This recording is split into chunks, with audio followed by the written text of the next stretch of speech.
Hello Guardians, it is Ebontis. It is August 19th. This is the last Xur day before Season 18 launches. He's on Nessus, as I said, up in Watcher's Grave, so let's see what he's got. For the exotic weapon, we've got Crimson. This is one you should also just own. If you're a newer player, this is kind of a must-buy. You've got multiple uses. It's a 3-round burst hand cannon. The catalyst makes this thing extremely good for range, as well as basically everything else you can see. Very high stability. Even though it's a 3-shot burst, the range that you can get with the catalyst makes this extremely strong in PvP, and kills with this weapon heal the wielder. Precision kills refill the magazine, so very little reloading, getting kills, healing yourself all the time with the potency of a 3-burst hand cannon. If you don't own it, buy it. I promise you, it's a good one.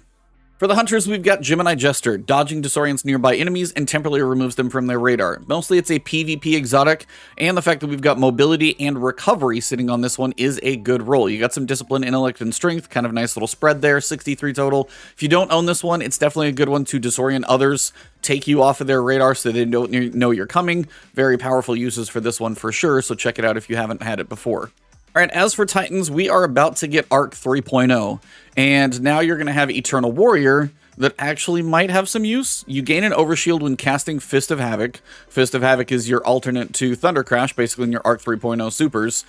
Decent mobility, not my favorite, but if this is more of a PvP exotic, I could see some use out of this one. Still got some resilience in there, discipline, and you've got intellect, as this is a super-based roll. It is a total of 69 stats. I don't love the massive spike in mobility, but in PvP, I can see the mobility getting some use. If you don't own this one, a 69 is not a bad stat roll. The mobility I'd love to see in recovery is a preference, but a 69 total is nothing to sneeze at with decent, roll in resilience, high in intellect, some mobility for movement in PvP. You could definitely do a lot worse. If you don't own this one, Arc 3.0 coming up, might find a use for this one. Still don't know if I love this one, but if you don't own it, this is a decent one to buy. For the Warlocks, we've got Crown of Tempests. Now, if you missed the one that was like 3-4 weeks ago, whenever it came out, I'm sorry. That was kind of an amazingly perfect roll. But if you don't own Crown of Tempest, you still should buy this one, because Arc 3.0 next season with Storm Trance and Arc abilities and Ionic Traces and all of the stuff that you're going to be able to do, this is an exotic that you're probably going to slap on your Warlock and not take off for a while, because if you don't use Chaos Reach, you're going to be using all the variations of Storm Trance. Arc ability kills increase the recharge rate of your arc abilities. Already going to be seeing that one frequently with Amplify and all the cool stuff we have going on. On top of that, you extend the duration of Storm Trance with this exotic. If you don't own it, even if it's a 58, at least buy it so you've got the functionality, and then work on getting a better stat roll later. Hopefully you got the one like about a month ago, but if not, you still should have this one for functionality with Arc 3.0, and then work on better stats later. All right, so we've got a Hawkmoon with Hipfire Grip. I think we can all agree that one's one you can skip. You do have a Dead Man's Tail with Vorpal. You've got it paired with Short Action Stock for handling, Flared Magwell for stability and reload speed, and then Hammerforged Rifling for range. That's a decent combination of perks that are not doing anything like negative to each other. Stability is not really high on this roll, but the Vorpal is definitely one you might consider. As for the legendary weapons, there's not really anything that I love. You've got potential in a couple, but the main idea is Arc 3.0 is coming next season, and I don't think Xur is totally random all the time, because every so often you see Arc. I think that's kind of intentional. You got Outlaw Rangefinder on a sidearm. That's not bad. Could be reasonable. You do have a Kinetic Hipfire Grip Bow. Probably not really going to care about that one. Hipfire Grip Hand Cannon. Can't really do that one. We've got a First In, Last Out Shotgun. So that's your Pinpoint Slug, Slide Shot, Eye of the Storm. Could be okay. Got an Encore Harmony Sorrow's Verse. Okay. If yours looks like this, though, Demolitionist and Fourth Time's the Charm, buy it, because then it's potentially going to be amazing. This is one of those with weird perks. You got a Reload Masterwork on it, Appended Magazine, Full Bore for some range. It's an adaptive frame, so it's a 600, always a decent feel. If you find all these random perks, buy it, because that's one of those moments where it's actually potentially really good. I don't even know if I can buy it right now, because I don't have any space, but that's one to consider. We've got Honor's Edge. Now, Relentless Strikes, Swordmaster's Guard, Honed Edge, not bad combination with, of course, Impact, which is pretty standard. Flash Counter I normally would say is not great, but as Arc 3.0 wants you to be up in the mix, multiple arc kills will get you amplified. You've got Relentless Strikes probably going after multiple kills, and melee blocked immediately after guarding disorients and weakens the character. If you're up close and you throw up a block and you get, a disorientating blow on them, it could be good. I still don't think it's amazing though, but it has potential to synergize with Arc 3.0. But you know, an Arc 3.0 sword with Relentless Strikes, Swordmaster's Guard, Impact, Honed Edge, it's an okay one if you still need an Arc sword. May as well add it to your collection.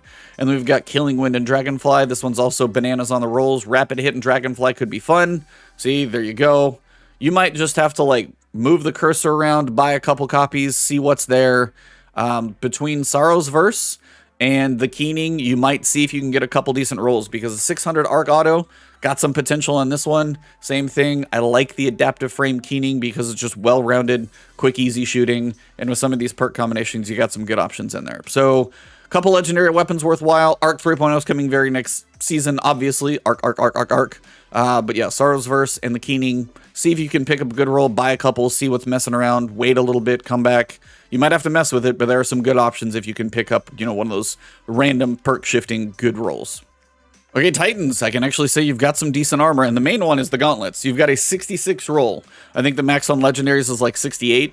So you've got 22 in resilience, 10 in recovery, 14 in intellect, 12 in strength, 6 in discipline. If you don't have a pair of gauntlets that you love, and you're not amazing stats on all of them, buy this. This is about as good as you can ask for, because I typically don't care about mobility. Resilience is amazing now. Nice spot in recovery. Decent. Buy this. This is amazing. 60, it's okay. High intellect, decent recovery and resilience. Not bad, but it's a 60. You get a 62, very well-rounded, nothing too special there. 63, decent resilience and recovery, and then very well, you know, even spread between the other ones. Also decent boots. Gauntlets are amazing. Boots are still solid, though, if you're missing those for a couple slots. Warlocks, your first couple options, you kind of got hosed with less than 60. You've got a 64 with a very high spike in resilience, so if you're looking for a resilience build, this is actually pretty decent.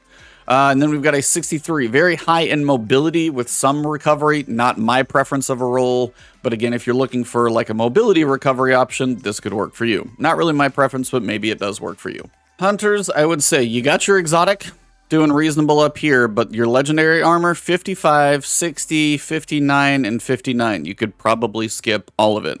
So this is your final week of the season. If there's any catalysts you need to do for Arc 3.0, if there's any Arc 3.0 preparation, if there's anything else you need to do in this season, make sure you do it. If you're wondering what those things might be, check my season 18, preparation video. I've got that one for you guys. If you enjoyed the video, drop a like below, leave a comment if you want to say hello, or maybe I forgot to mention something. If you want to find me on Twitter or Twitch, it's Ebontis over there. If you're new, hit that subscribe button, hit the alert bell. Nice free way to give a little support. If you're a YouTube member or a Patreon sub, thank you for that extra support. All of you are fantastic. See you soon.